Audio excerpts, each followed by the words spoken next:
Hey, I'm Richard Shepard. I wrote and directed the film you are about to see again. Hi, I'm Maura Tierney. I was in the movie. Hi, I'm Adrien Brody. So, Moore and I went to NYU together. Isn't that It fascinating? is. And we're still friends. And we flunked, what did we flunk? Physics. We flunked physics together. So that means that 15 years later That's right, we got to make a movie. That's our reward for flunking physics. And this is the shot. We had built Sarah Oh, and actually, Richard, do you remember when you said to me, after we had done it a few times, Richard goes, before you start, actually, would you turn around and look back just so everyone knows it's you? It's right. I wanted not you. a stunt person. I wanted you to look in the thing because it's all your back the whole time. I know. I wasn't even thinking. This sequence that you're about to see is notable for two things. First of all, that's our stunt coordinator, Manny, who just got knocked down. First of all, it's shot in the same subway station that they shot The French Connection in, which this movie owes a lot to. And second of all, in the scene that you're about to see, I think you should count how many times you see the producer's car, because you see it about 9 times in it. That's the only shot in this sequence that is a stunt double. Oh, right. But everything else, all this other running is more. There's a producer's car, that's once. Look for it again. I didn't even know this. This next shot is my favorite shot in the movie, and I had nothing to do with it. It was second unit. This shot, I love it. This is our second camera got it. It's great.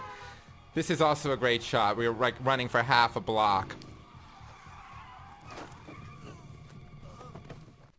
Get out! Show me your hands and get up! No, you. That's You're- the one joke in the movie. And you improvised it. You were like, this is funny. I know comedy. I know where the funny is.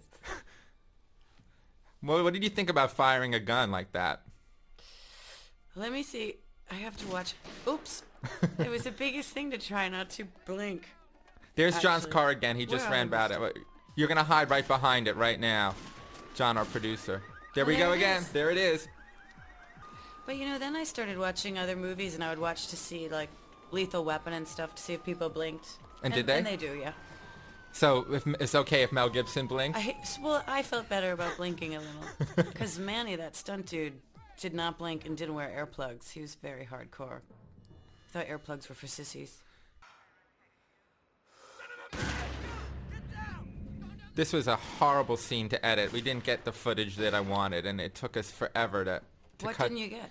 I don't know. It's just like we got back and it didn't work. And finally, I think it works, but it took an enormous amount of editing. Just that little shootout. Now, that live poultry sign is for real. It was really on that block. And the art department was like, should we move the live poultry sign? I'm like, don't move the live poultry sign. Whatever you do, don't touch the live poultry. If I had known how cool this shot was, I wouldn't have done that dissolve. But no, I think it worked. It works with the music. It didn't work in editing without the music. You mean one long walk away Yeah. didn't work? It didn't work. Because it was too boring? Yeah. But then once Rolf's music was in, I was like, oh, I could have listened to that music for a little longer. It should be noted that Maura's husband, Billy, is doing the voice of one of the guys behind her. He's not one of the guys behind her, but he's doing one of the voices. Maura likes to stay close to her husband at all times. Now, this was a really hard scene to do, and it must have been really much harder with me playing the lover's voice. Oh, that's true. So much of my scenes you were doing off-camera dialogue for me. And how did that feel? Could you even concentrate on that, or? Actually, surprisingly, yeah. I mean, but there were scenes with Adrien in the end. I know, I was doing his voice because he Yeah, was yeah. not even there. Yeah.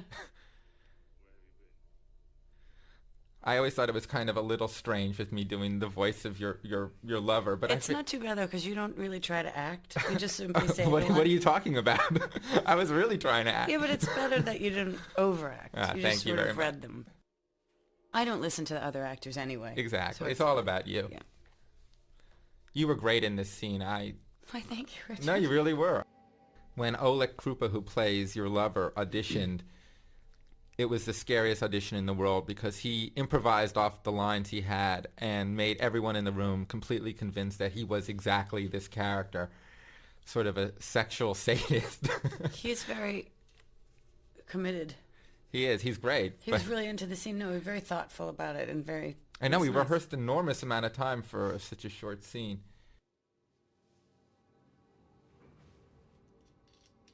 You didn't want him to say anything in the scene. No, I wanted no talking.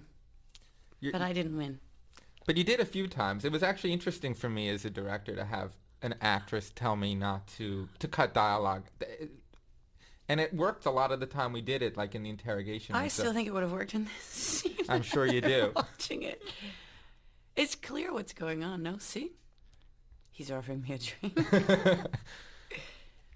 So one of the few times in the whole movie your hair is down. I think it looks good. Your hair's down because you're... Minutia. Well, it's true. Because I'm free and easy. Because you're free and easy. Emphasis on the easy.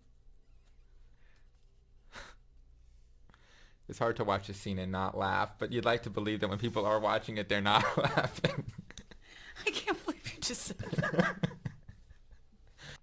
This was the last scene that we shot in the movie. Mm-hmm. And we were so tired. It got so confusing. Do you remember it took like 2 hours to block this scene? No. It drove me crazy. It was like this, it was so late at night. Oh, yes. I do remember. And we couldn't get the shots to Match. Yeah. Like where to put the camera. It was like we were remember. confused. Look how awful this shot is. Why are we so high? It's like this strange thing. It was like I was so tired that the easiest sequence was like completely confusing. And thank God you guys were good, because I know I didn't give you any direction this night. And then I had to leave at 6 a.m. And Right. that was about 4:30 a.m. It's true. You had to get on a plane to do Forces of Nature. Yeah. And here's our least favorite line in the movie. You stink of That's booze. right. Which Richard insisted upon. Yeah, but look, it makes for a good joke. Now this is a brilliant scene. I think you were amazing in this scene, and Richard, you're so nice to me on the DVD. well, I know when to kiss ass. I know. And it's interesting because we were going to do this near the end of the shoot, Right. and then because of the rain, it rained almost every day of our entire shoot. We had to move it up early, Oh, that was, yeah, I know. and it was like the third day or fourth day, and you were. I just got a phone call saying, oh, we have to do the scene blankety blank, whatever, tomorrow. I said, oh my God. That's my big scene. But it worked out okay. I think it's so good. But I found it, I got to be honest, directing this scene was the most emotional experience I've ever had directing a sequence, because you were so good, and I don't watch a monitor, I just watch the performance, and watching you suffer like this was really, I'm telling you, it was like a scary, I had to like look away a few times. I'm like, I don't want to see my friend Like crying. I wasn't in the shot. I know, it was weird. I was like looking at the garbage on the ground. It was really uncomfortable. Ah, the lonely girl. I know. Oh, it's so sad on the bathroom floor. Get up. Get up. Surrounding it in any kind of This is the everyone's busy shot. That's right. We're all busy. Everyone's busy. Everyone's walking. There's activity. There's a crutch. Now, of course, Judy is. Judy's my friend. It's called method. It's the method acting.